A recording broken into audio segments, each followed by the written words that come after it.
All right, welcome to Business as Unusual. This is the live stream where we dig into the pressing issues and emerging trends reshaping the business landscape.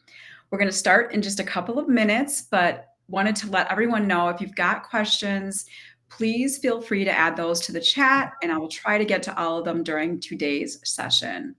So, I am Kathy Steele. I'm the CEO of Red Caffeine. And for those that are unfamiliar with Red Caffeine, we are a growth consultancy and we build and execute grow to market plans for ambitious mid market companies.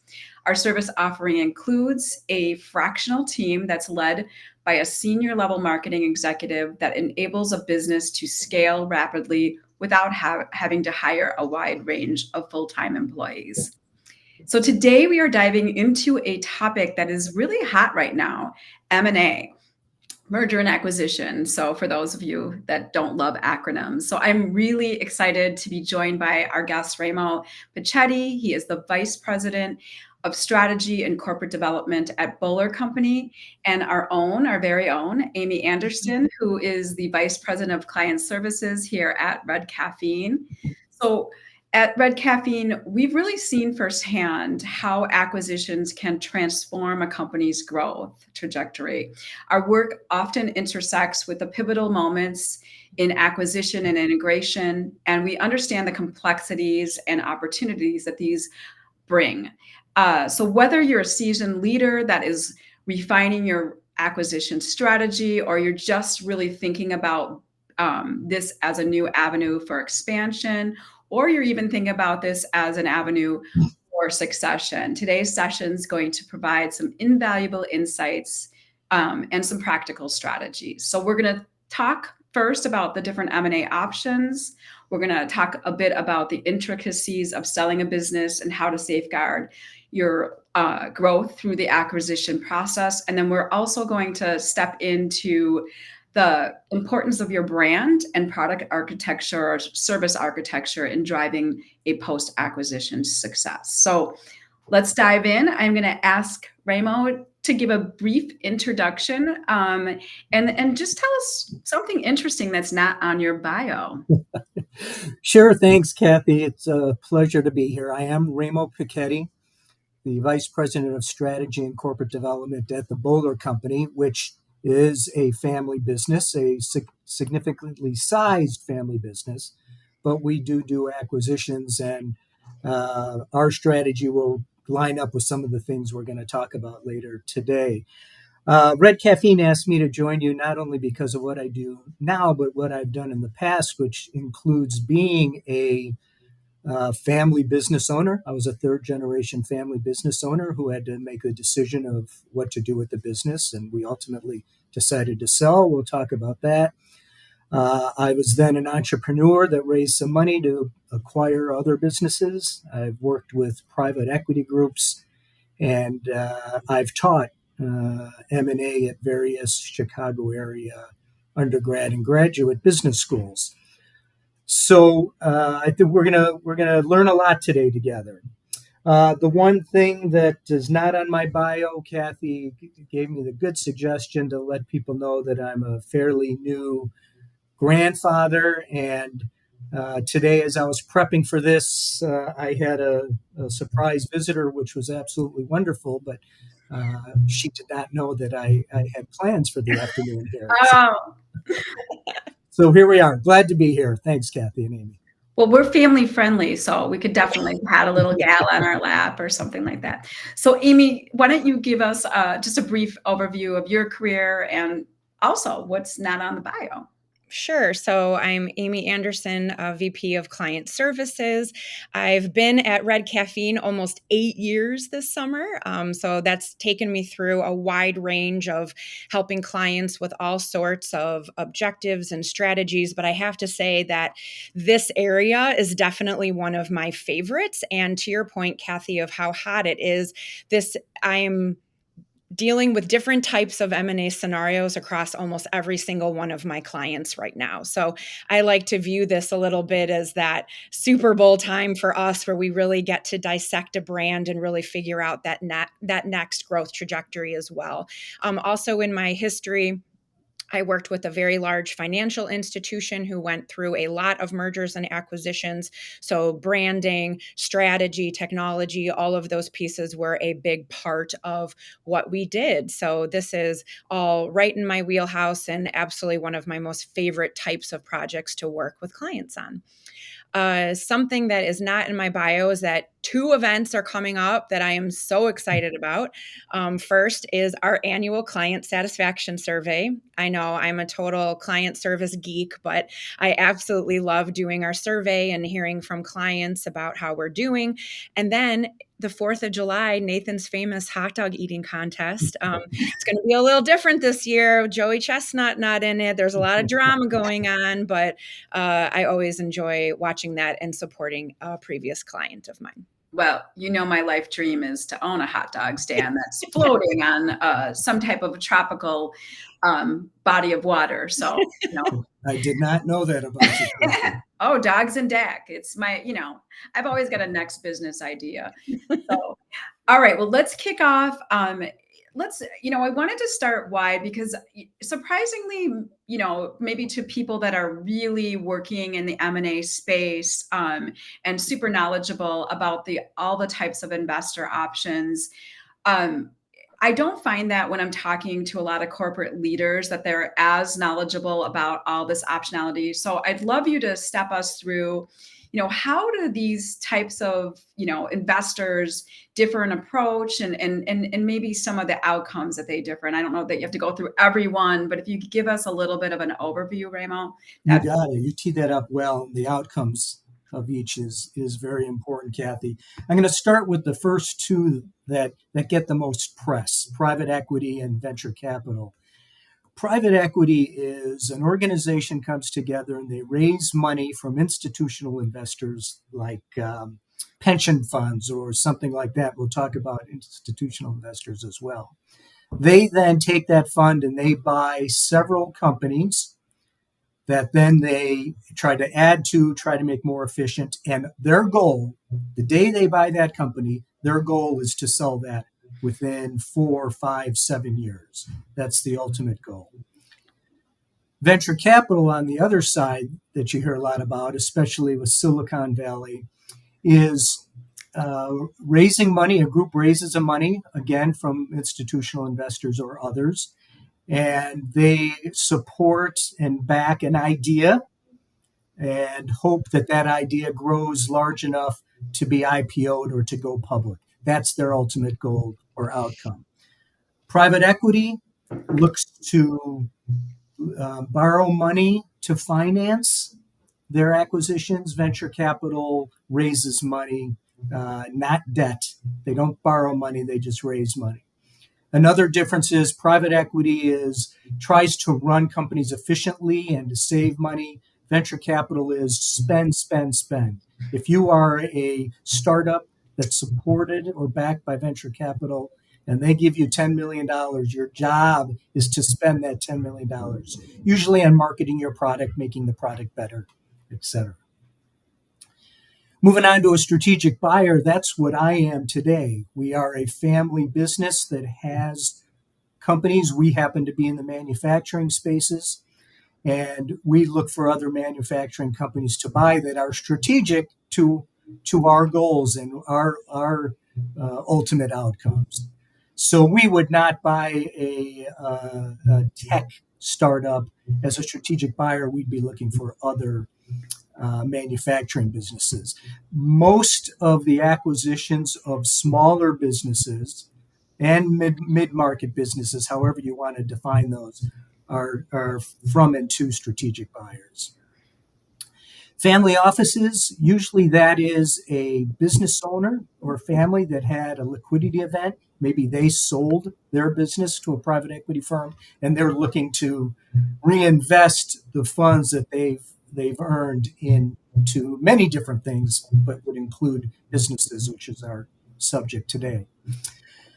A hedge fund also is an organization that raises money from institutional investors or high net worth individuals. Hedge funds will buy anything. Private equity is buying businesses. Venture capital is investing in businesses. Hedge funds will try to acquire traditional businesses, but they would go out on a limb. They borrow money and they're trying to get one win out of 20 or 30 different investments. They can lose 29 times, but if they win big on that one, then they're a success. The institutional investors going along on our chart here that I've been referencing, those are like pension funds that have to take the money that their union dues in many cases are putting into a pot, and they have to do something with that money. So they are investing in real estate or investing into private equity or venture capital or hedge funds. So they are the source of a lot of funds, and ultimately their outcome is that the value of their investments into these other entities raise, and they're able to share that with their members. Quickly then going down bottom left, angel investors. This is the best way for you to lose your money. An angel investor is usually a high net worth individual who wants to give back and wants to be part of the excitement of working with a startup.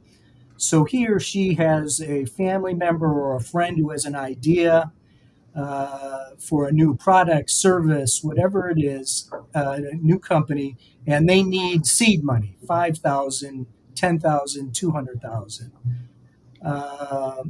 The rate of success of these is very low. Now, if you hit it big, if you gave Jeff Bezos that $5,000 he was looking for 30 years ago, then you did all right. But you have to, as an angel investor, you have to go in knowing that you'll probably lose your investment.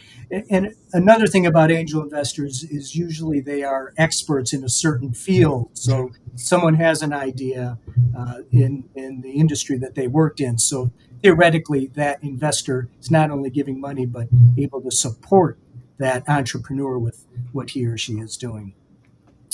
Corporate venture capital is venture capital inside of a company. So we happen to be based right now in the Chicago area. Allstate Insurance has a venture capital arm. CDW has a venture capital arm. They are doing things outside of their normal course of business to try to find that next best idea. Search funds is usually an individual or a group who wants to buy a company or a group of company and needs to raise the money to do that. So it's usually someone who has vast experience and skill in an industry and searches for a company to buy and then finds maybe a private equity partner to help them out, or a strategic partner, or a family office to help them buy that. Now, separate from all those are business brokers and investment bankers. Those are the entities that help you do what you want to do, in this case, buy or sell a business. A broker, and I'm speaking in generalities, and brokers and investment bankers will sometimes balk at what I'm about to say, but a broker is usually someone who's helping a smaller business sell his or her business. If you get into larger businesses, you're going to go to an investment banker because of the depth and the breadth of the services they offer. Investment bankers also will help you raise money. They'll help you go public if you want to do an IPO, where a broker is going to help you find someone to buy your business. So that's Investor Options 101 right there. I love it. I mean, and so super helpful. I think it helps set up the next set of questions is in really around, like, if you're thinking, I think we're thinking about whether with a company is ready to get into position to be acquired, what are some of the things that they should be thinking about, planning for? What are some of the elements of due diligence that should be on their radar? Kathy, I'm going to assume that today we're talking to a small to middle market. I doubt there's someone with $1 billion business that's looking to us, right? What our expertise is, and I know Red Caffeine specifically is helping those mid-market companies just continue to grow like they've been doing. So with that, what think about when you're selling your house, to simplify things. You're going to clean your house, you're going to paint, you're going to replace the gutters, you're going to get your house ready for sale. The best advice I can give to a business owner is to do the same with your business, not only physically like your home. I've toured businesses that were for sale that were a mess, and you walk in and you walk out because you know if they're a mess, they're not being run properly. But you want to get your house in order physically, and then financially is the key. And we're going to dive into that more on how to get things in order so that when someone comes to look at your business, you have for that potential acquirer what they need. Yeah, I feel like it's just really great business practice anyways to have your house in order. But these are some questions that we're even getting from some of our clients because it's seemingly intrusive. Some of the things that people are being asked about or for during the diligence process. So could you step us through what is common and best practice? Yeah, and boy, did you have the perfect word, intrusive. So you're a business owner and you've built it up and it's your baby. And you've probably kept a lot of things to yourself or within your family or your core group of non-family executives that you work closely with. But if you're going to sell your business, you have to come to the realization that there will be no secrets and can't be any secrets. And that can be really hard. Again, as I mentioned at the beginning, I was a private family business owner. I sold to a Fortune 500 company that knew what they were doing as far as being acquisitive was concerned. And these things you see on the screen is what they needed to know. And there were things that I thought, well, why? They don't need to know that. They don't need to know why we separated from our marketing vice president 2 years ago, or whatever it is. And the fact is, they do. They need to know everything. And if you balk or if you're uncomfortable as the owner of opening all the windows and all the doors to your business, if that makes you uncomfortable, it's going to be difficult for you to sell your business, especially if the potential buyers turn out to be mostly competitors, the people you've been every day and night losing sleep over, trying to figure out how you beat them. And now you are opening every window and door to them. Well, if you're going to sell to them, you have to do that. And there are ways to protect yourself in the process if you're working with a competitor, if things don't work out and then they know things you wish they didn't know. But it's a process that you have to be open to. All these things you see are usually related to the financial health of your business and the marketing of your products or services. That's all needed. And if you're not good at that, you need to hire someone that's good at that to do that for you, to prep for selling your business. But an important point, I'm going to maybe even turn it over to Amy. That voice of the customer, bottom right there. You, as the seller, need to make sure that your buyer knows what the customers think of you. Or if you're buying, when we'll get into that in a minute too, you need to know what the customer thinks of your business. It's my baby. My business is perfect as far as I'm concerned, right? But your customers will certainly say differently, right? Yeah, I mean, I feel like the voice of customer information is so incredibly helpful in understanding the stories behind some of the financials, especially, customer concentration stories, diversity of the offering. I feel like also cybersecurity is becoming such a hot button, really knowing that the asset that you're purchasing has risk mitigation. It's something even in business that we're seeing more and more in the contracts that we're getting. I think in manufacturing, your whole supply chain ecosystem and how you're working, on security between the different suppliers that you're using. It's just, I think for any business, buttoning those kinds of things up are really mission critical. I don't know, Amy, do you have anything to add on the customer standpoint?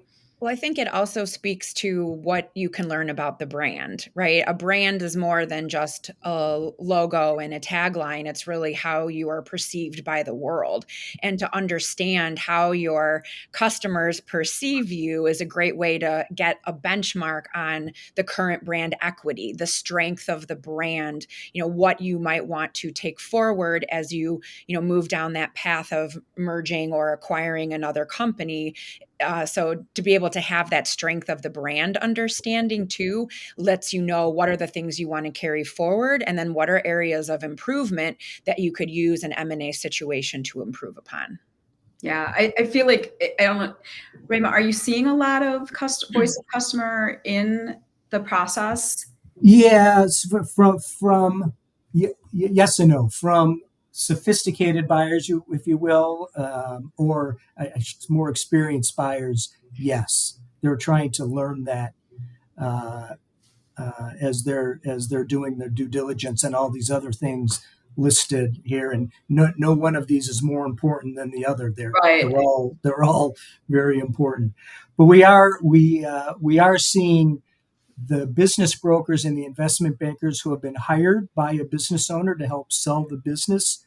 They are spending more time than in years past that I've seen on the voice of customer and marketing and sales processes, as opposed to just numbers, numbers, numbers. Yeah, it's super helpful to have that post acquisition when you're trying to optimize, the brand. So let's talk about that. So we often, as Amy mentioned, talk about the brand, during and immediately following an acquisition. Can you talk about, a bit more about the brand and product architecture and how that can really influence post acquisition success? Sure. So on the next slide, just to provide some context, I'm going to talk about brand strategy from the point of view of a company who's acquiring or merging with another company, as they typically have the initial lead on thinking about how those brands will come together. So as Remo just talked about, there's a lot of operations and finances and a lot of those pieces that go into it, but then ultimately you're left with these potentially 2+ brands of, okay, what am I going to do with these brands? How can I bring them together in a way that's going to create the most value and most likely bring together, the thesis for why this acquisition was even made? So one way we like to think about M&A brand strategies is on a scale of conservative approaches to more aggressive approaches. So on the left, you have the most conservative, which is no change. So basically in this situation, each brand, each company continues to exist and function separately. Moving over on the scale next would be fusion. And this is where you utilize brand identity assets from each company to form a new identity. So, an example of this might be you would use the name of one company, but the design elements or logo of another company to show a true fusion. On the more aggressive side, there's the stronger horse, where this is when basically one brand is elevated and the other brand integrates within it. Basically, the other brand goes away and there's the one brand that is left. And then on the most aggressive side is you can actually put both current entities aside and create something brand new. There's really, each of these options has their own pros and cons. And when we work with clients, we really dig into this and understand for that current company's situation, marketplace, changing dynamics, value of each company, what really makes the most sense. So it really depends on the company itself.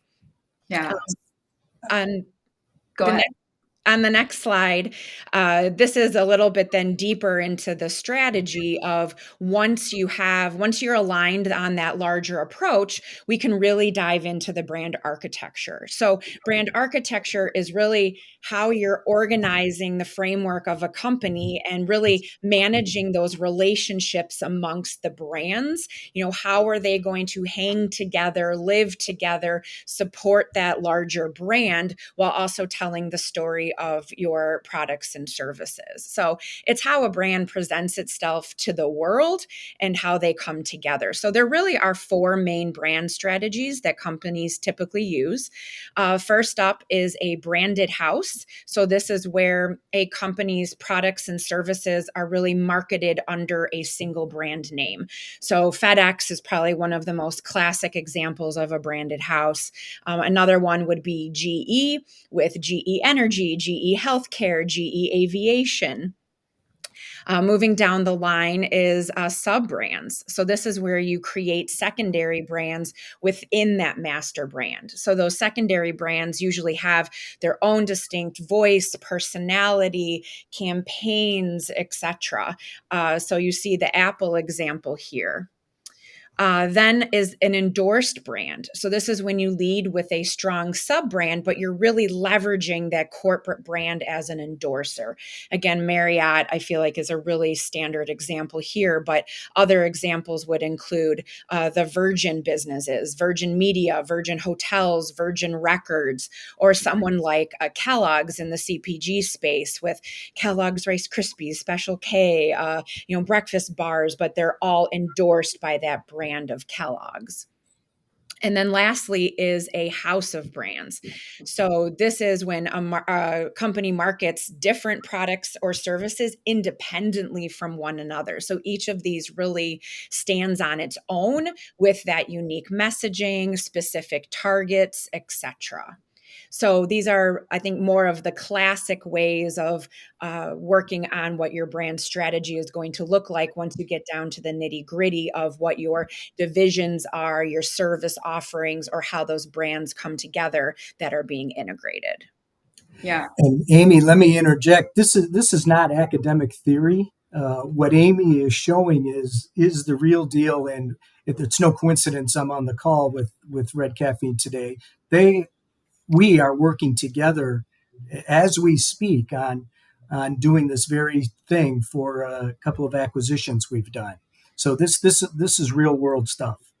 Yeah, and it's so important to get it right, and I think it really feeds into a couple questions from some of our audience around communicating this brand or this go forward strategy to both your employees and your customers, because getting this right and having clarity of where the business is headed means a lot to those two stakeholder groups. So can you talk a little bit about, that part of how does this also fit into the post acquisition communications plan?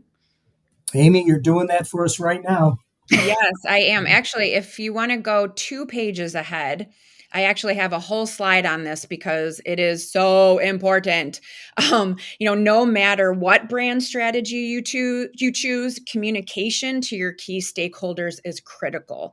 These three groups are different, but what they need to hear is pretty much all the same. And using these overarching or guiding questions is going to help get you there. So when you think about the employees, you need to think about how will you keep them engaged? What do they need to know that's going to make them feel a part of the process? How are you going to encourage that you retain these employees and limit turnover during a time of change? Also, how can you give them ways to support this merger or acquisition versus actually sabotaging or bad mouthing the integration? With customers, you need to think about what will make them stay and not switch to a competitor. Again, what's in this for them? That's what everybody is asking during these times of change. How can you encourage their recommendations and growth along with you versus, maybe bad mouthing what's going on? And then ultimately, how are you going to use this news and integration to attract new customers, making sure people know what your new offering really is? And then the third bucket of the owners and investors, always thinking back to how this will benefit them, really anticipating and bringing that larger value creation. So with all of these groups, it's just about consistent communication and bringing them along with you. I amen to that, Amy. And I might add one more bucket, if you will, that being suppliers or vendors.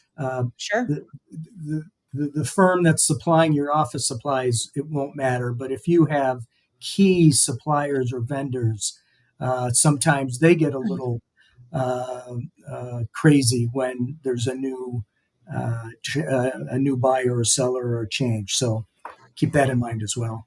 Yeah. Yeah, that's a great point. And I do see a question too about, specifically how can I communicate effectively with employees to ensure a smooth transition?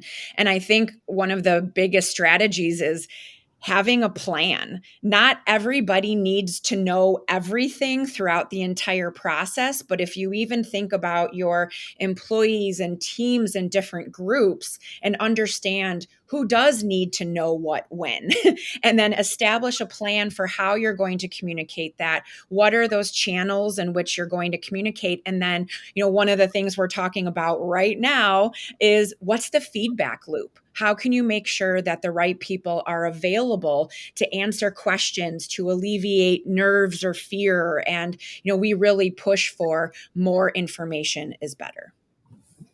Yeah.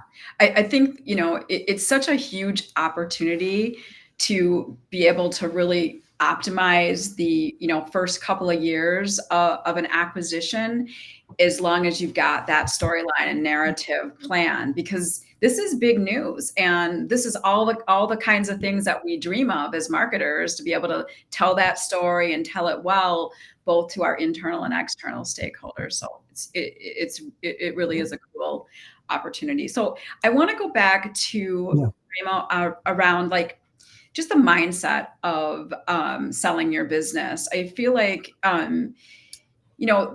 this is an emotional time for many leaders when they're really thinking about what's going to happen.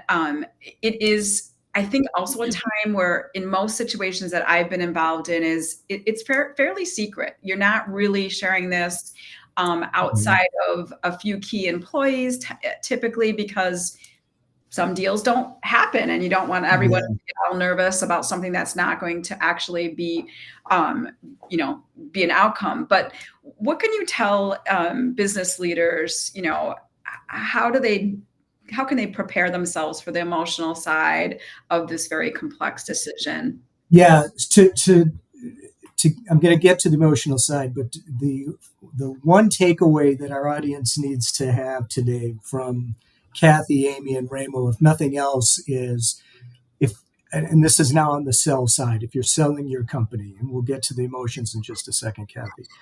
You're the third generation owner of this pen manufacturing business, and you know everything about pens, and you've built your company, and it's successful, and people want to buy from you. They want to work for you. You can sell pens to people that don't need pens. You're that good. You've never sold your business before. So even though you are a very good business person with these pens, you've never sold your business. So you need to find the advisors that have done it before and that will steer you through the process. So if no other takeaways today, that's the one. And part of that is you kind of need an advisor to help you with the emotional side of it. I mentioned earlier that you've built this baby. You've worked there your entire life. You've raised families with the people that you've worked with, and it's home, it's family. And all of a sudden, there's a couple things there. You probably won't be the boss anymore if you were to sell your business. Or how do you deal emotionally with that? And as challenging is, not only you're not the boss, there's someone else in your seat making decisions that you never would have made. That person is doing all the wrong things. I've spent 30 years building this business, and now they're going to tear it apart. So it is something you have to prep for, and you need to talk to other people about, whether it's a friend or family member who has been through the process before, or just a trusted advisor like a Red Caffeine or your attorney or your lawyer. It is not easy. And Kathy talked about how you keep it secret, that there's only a few people that you want to know. And to her point, that is because if it falls apart, then you've got employees thinking, well, when's the next shoe going to fall? They're going to sell. I'm going to lose my job. When I sold a company once, the the corporate owner of the company to which I was selling prepared for us after some initial due diligence, a letter of intent. And we're not going to get into the mechanics of deals in this call today, but the letter of intent says, based on what I know, which is very little because I haven't done due diligence on your business yet, Remo, based on what I know, I am going to pay you $10 for your business. And then there's some other legal mumbo jumbo that goes into a letter of intent, which is only a couple of pages. It's not legally binding. But it's that way I can say, well, no, I think I'm worth 20. We're not going to talk anymore. But this company had that letter of intent, and they delivered it. Either someone from the company or they had a messenger deliver it to the receptionist in my office, not even in an envelope. So there was a letter of intent telling them what they would pay for my business and when. Now, fortunately, I happened to be walking by, and the receptionist said, "Oh, here's something for you, Remo, from XYZ." And that receptionist didn't have an idea of what it was, and so the secret wasn't out yet. But you do everything to keep things secret, and then something like that happens. So that's part of the emotional roller coaster that you'll run through. Because, by the way, you're going to be wanting to sell your business on Tuesday. And on Wednesday morning, you're going to stop. And no, I'm not going to sell it. And on Thursday, you're going to want to sell it. I got very far buying a second generation family business. And there was the owners were getting on in years and decided, well, maybe it is time.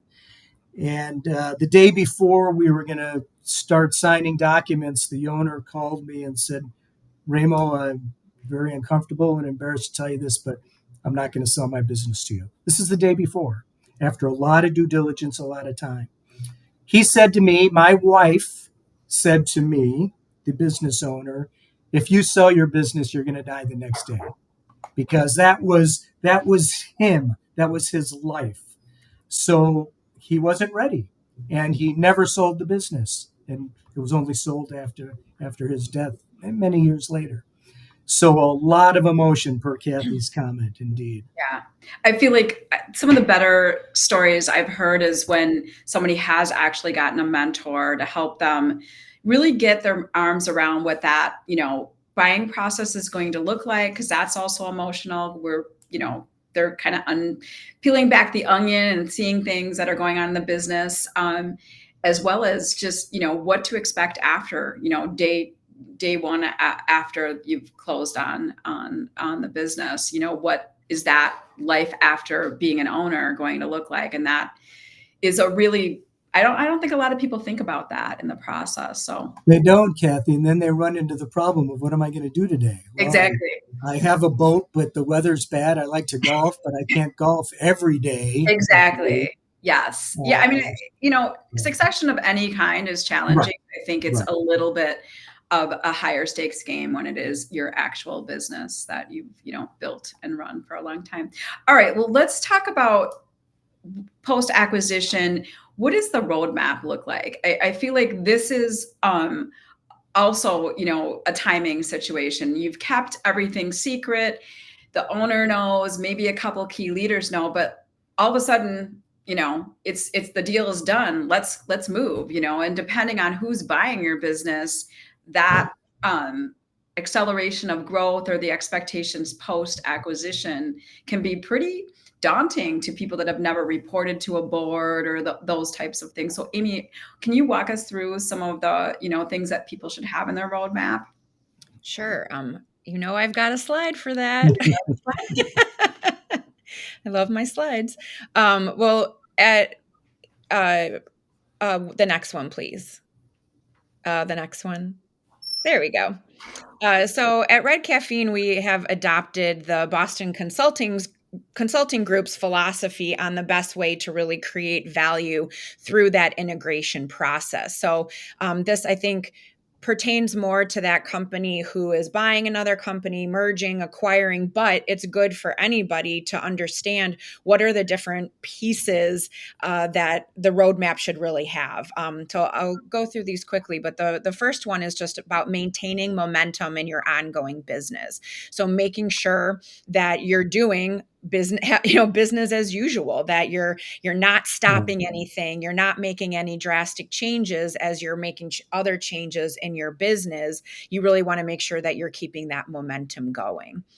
From there, you're going to validate and then internally communicate and maximize the synergies. What are the synergies between these companies? What are you going to really raise to the top of why this matters to the marketplace and how it's going to benefit? So you're starting to look at your internal operation synergies. So HR, finance, technology, all of the different operations, main functions of a company, to understand how are they going to operate similarly or different now that these entities are coming together.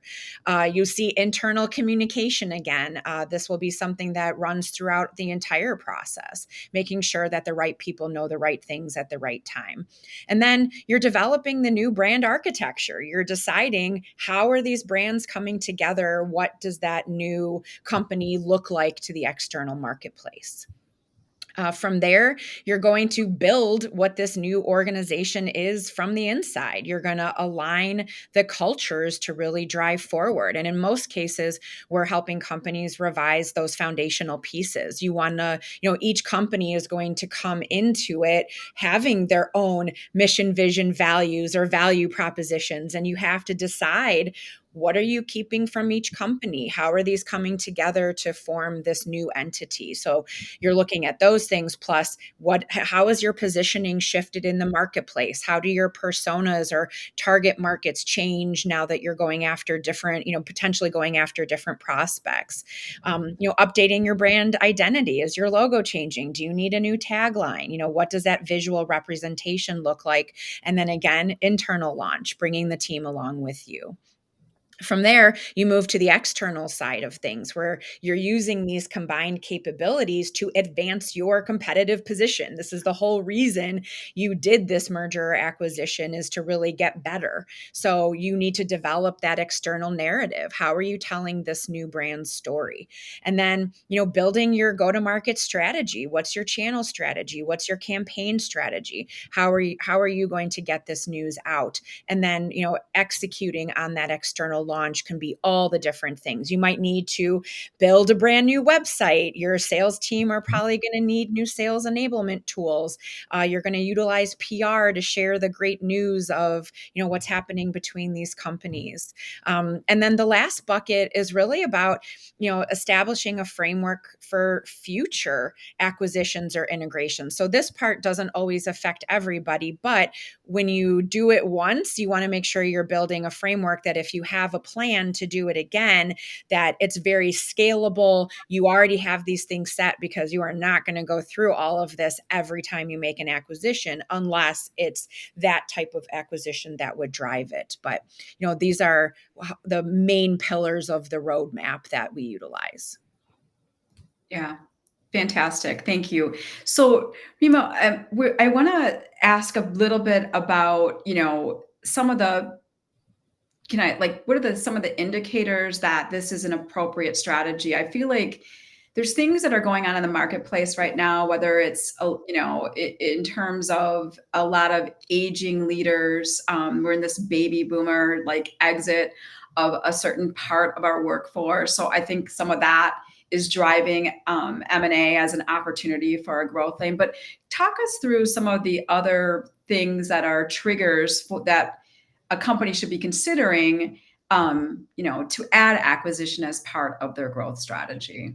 Yeah, it always comes back to that old adage of build or buy. So you want to grow your business maybe into an adjacent service or product to what you've done so successfully to date. and you can try to build it yourself. Maybe it's did you need to build a new factory and buy some equipment, or if it's a service, do you need to hire another 50 people and invest in the technology that would be required to do that? Or and then that's the advantage there, Kathy, is sometimes you can better manage the outflows and the investment you're making, the timing of the cash needed. You can start small and kind of grow, right? But if you buy, it's all there theoretically. That I want to get into this adjacent space. It's all there. The people are there. The knowledge is there. The customers are there. So I have the business, but you're going to pay for that. You're going to pay extra for that, and and want to get a return. Uh, there's also some business people that might not be comfortable with a buy strategy because of all these challenges we just discussed. I used to call it, and I do not mean this disparagingly at all, a cattle. What was it called? Two Cadillacs and a boat. That a business owner was very happy, raised the family, has a couple of Cadillacs in the garage, owns a boat. Why do I need to get bigger? Why do I need to invest? Why would I want to take on the risk of an acquisition? And also, that's some pushback, by the way, on talking to people about selling their business. They might say, "I have enough money. I have two Cadillacs and a boat. Why would I sell my business?" So those particular challenges come up as one is deciding which strategy to take, and quite often it doesn't need to be one or two. It can be a mixture of both. Yeah, I feel it. Yeah, I love that analogy. That's hilarious because I do feel like, especially in the mid market, there's a lot of people that have grown or have lifestyles beyond their wildest dreams because their Right. business have been able to provide that for them. I think it's like, to me, uh, when you don't really think about your end game in advance, then your end game becomes dictated to you, whether it's a death Yeah. of a key leader or you're just getting aged out of really being able to be the best person to take a business forward. And so to me, it's about, you're jeopardizing the opportunity for your family or your employees. And so I just feel like thinking about succession, whether you're selling or not, is just an important thing for all leaders, running like mid-market businesses, that if you don't have a generation that's going to be taking it forward, there is some responsibility or opportunity. I think we've even been hearing about small businesses that are closing because they don't even know that there's any value in their asset, that they, could have had a soft landing for customers or employees if they would have, started to have those conversations about, what their business value could look like, or rolling up into another organization and staying on just for a year or so to make sure that that transition goes smoothly. Kathy, that's a great point because another reason sellers should have advisors. In many cases, a business owner is going to think their business is worth more than it is. But in the cases you're mentioning, Yeah, they don't recognize that value, and they need somebody with some open eyes to say, well, look what you could do here. Look at these options. And again, that's not their business. How would they right. know those options? They're Yeah. really good at making these pens. So that's a very important point. All right. Well, with that, I'm going to ask one final question to you guys about, if you were just going to give a leader advice today, whether they're considering an acquisition or they're considering a succession plan through selling their business, what would you tell them? Is there one piece of advice that stands out? Amy, do you want to go first there? Sure. You guys probably know what I'm going to say already, which is just communication. Really having your trusted group of advisors, whether they're external or internal, but bring people along this journey with you. You're going to need help. You're going to need support. And the more people feel a part of it, the better it's going to be. And I'm not suggesting you have to tell everybody everything throughout the whole process, but bringing in the key people at the right time is just going to make things run smoother. Yeah. I've got a two-part answer, Kathy. One for advice I'd give to a leader who's considering selling. That leader has to be committed to the selling process. He or she can dip toes in for a while and even go ankle deep or knee deep. Eventually, they've got to jump in and make that commitment that this is what we're going to do. And then on the acquisition side, on the buy side, if someone wants to buy, a takeaway I'd like them to consider is don't fall in love with that potential company you're going to buy, because and that happens, right? You're in the process. It takes several weeks, if not months, well, usually months of due diligence, and you kind of fall in love with that potential acquisition, and it might not be the one for you. So make sure you have the fortitude to walk away if necessary. Yeah, and I guess I wonder about even like the try before you buy scenarios of strategic partnerships and seeing if there's synergy, even before you would actually, go into the direction of selling your business or merging your business or acquiring a business. Is there an opportunity to pilot some things if it's a strategic, type of purchase that could work? Yeah, and Kathy, we do that. We have a target list. People on this call, if they're business owners, they're on somebody's target list Right. to be acquired, and we kind of do that pre due diligence, if you will, of does it make sense to be part of our acquisition strategy. And then one final point on the commitment to if you're going to sell your business, know that you will have a second full-time job, that you have to still run your business day to day, and then you're trying to sell it, and you have to be ready to hold down two jobs. Yeah, I definitely was really fortunate to be on a board and watch the whole, process go forward. And it was unbelievable. It was just really, really exciting, but also just so much work for the CEO and a couple of key Yeah. leaders between trying to keep the business going because, as you know, not all deals go forward. So, you can't really take your eye off the ball of continuation of the business while you're trying to get sold. But it's a very fun and exciting process as you get into it. But preparation is key. I think that, there's so many options and being more prepared and having a line of sight into, narrowing that optionality. And I think that plan can be really, really powerful. So Indeed. we are getting to the end of the hour, so I want to thank you both so much for joining me. This was an incredible opportunity, really big conversation, but I feel like we covered a lot of ground. We've got Amy and Remo's contact information. If you've got questions for them, feel free to reach out directly. You can put business as unusual in the subject line so they know that you're not just spamming them, that you've seen them on this live stream, and that you're just wanting to ask a one-on-one question. I want to next really thank our sponsors, M3 Learning, who is creating sales superstars through training and coaching, and then HR Source, the Association for Employers, and they really help manage HR needs efficiently and economically.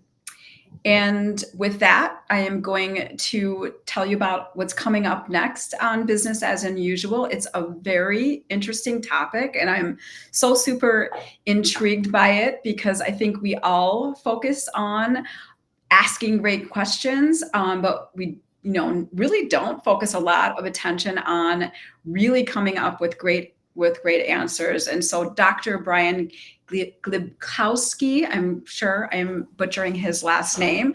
He's the author of Answer Intelligence and Raise Your AQ. So, this is going to be an opportunity. We're going to really look at it from the business lens, from the sales lens, about how to really provide powerful answers. And so he's going to be able to talk us through answer intelligence and how it can enhance sales performance by effectively addressing complex questions with precision and confidence.